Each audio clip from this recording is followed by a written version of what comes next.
Olá, queria refletir com vocês hoje sobre esse momento que a gente tem passado de tantas dificuldades, nossa cidade, nossa nação, e por que não dizer o mundo inteiro, passando por essa pandemia.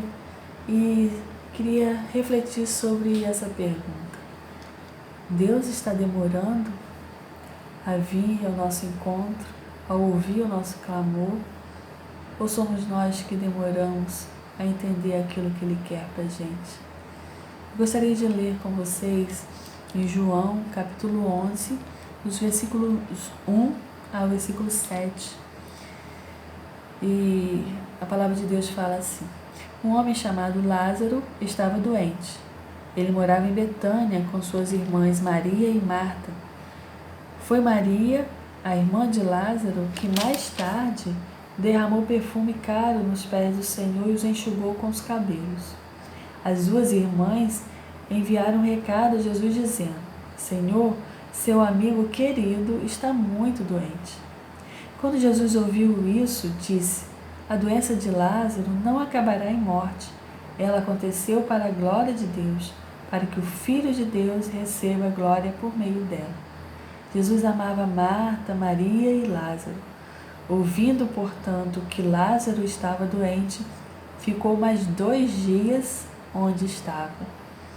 Depois disse a seus discípulos: vamos voltar para a Judéia.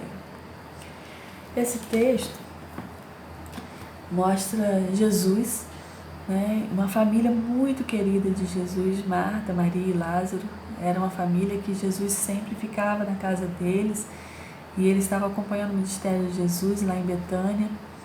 Jesus amava muito. A Bíblia diz que o texto que a gente acabou de ver eram muito queridos para Jesus. E eu fico imaginando naquele tempo, quando não havia conduções como existe hoje, carros, ônibus, aviões, muito menos, não havia. As pessoas normalmente viajavam a pé, e para ir de uma cidade para outra, às vezes levavam dias.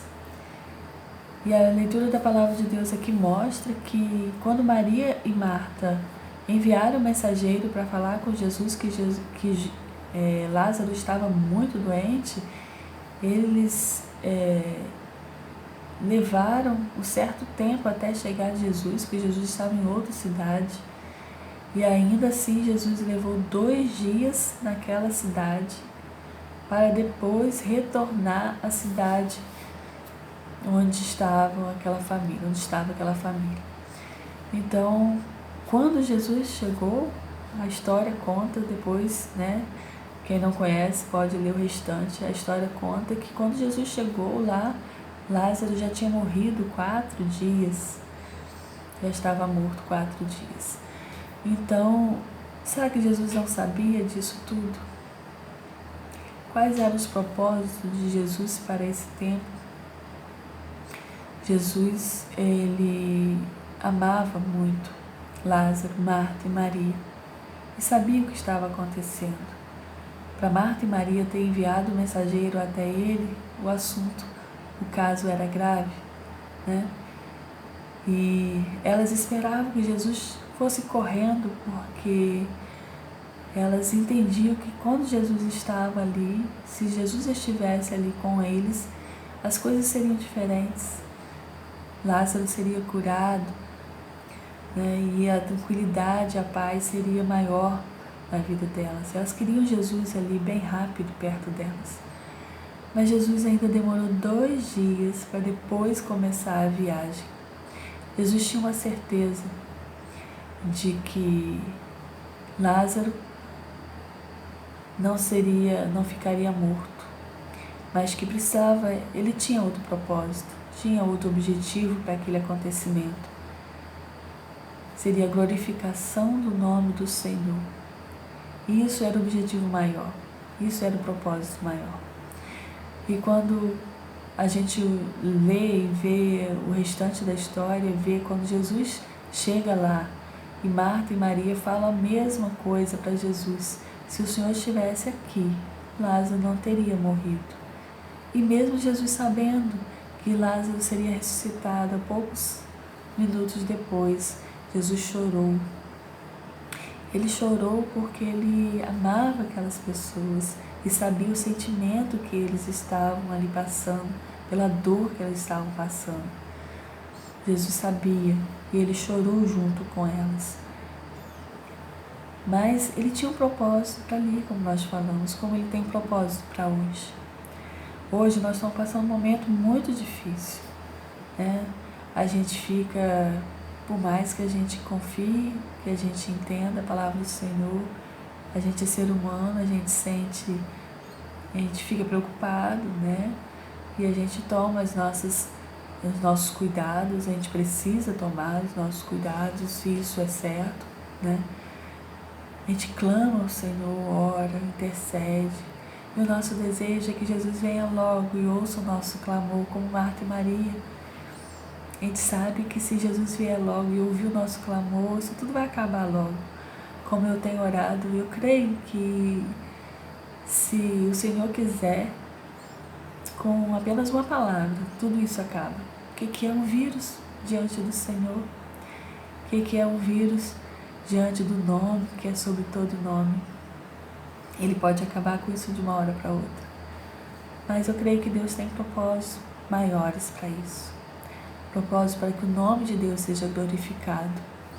E a gente vê quantas pessoas, quando a gente tem ouvido, quantas pessoas que antes não ligavam para o Senhor, né, não ouviam, não paravam para ouvir, não temiam o Senhor, como o nosso país estava, né, pessoas zombando do nome do nosso Deus, né, e agora pessoas estão voltando seus olhos para o Senhor, clamando ao Senhor, estão se arrependendo dos seus pecados.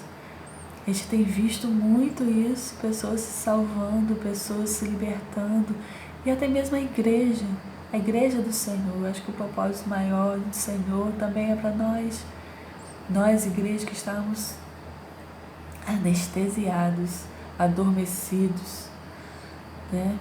E quando o mundo todo estava se corrompendo em destruição e a igreja está acomodada, tranquila dentro dos templos, é o momento que Deus colocou a gente para dentro de nossas casas, para a gente repensar as nossas atitudes, fazer autoavaliação, fazer autoquestionamento.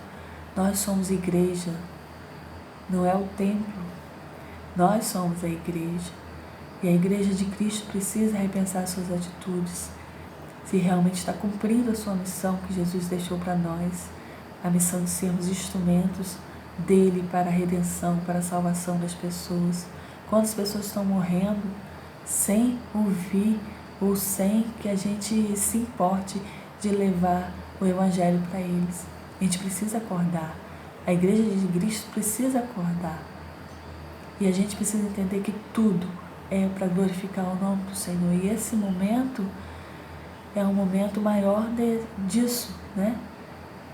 Por mais que mortes estejam acontecendo, o vírus pior que existe é o vírus do pecado.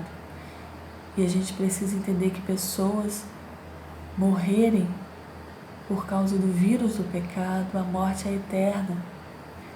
E o propósito do Senhor nesse momento não é que Ele está tardando, não é que Ele está demorando, mas que a gente precisa aprender o mais rápido possível o que Ele quer ensinar para a gente. Precisamos rever as nossas atitudes, rever os nossos pensamentos, rever o que Ele deixou para a gente, que a gente tem esquecido. A palavra do Senhor deve ser a nossa bússola, o nosso manual do dia a dia.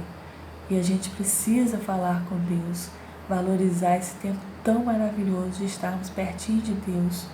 E quando a gente voltar realmente decidida a ser diferente, a mudar a nossa vida, sairmos dessa anestesia, né? Dessa paralisação diabólica que a igreja estava. Jesus é a vida, é o caminho, a verdade e a vida. E a gente precisa entender isso conosco mesmo primeiro, para depois a gente transmitir para as pessoas. Que a palavra de Deus venha ficar firmada no nosso coração nesse momento. Que Jesus não está demorando, mas a gente precisa conhecer os propósitos dele para esse tempo, de glorificar o nome do Senhor em tudo que acontecer, seja o que for. Nós devemos confiar no Senhor e fazer com que as nossas vidas sejam dependentes totalmente do que Ele quer para nós. Que Deus abençoe. Amém.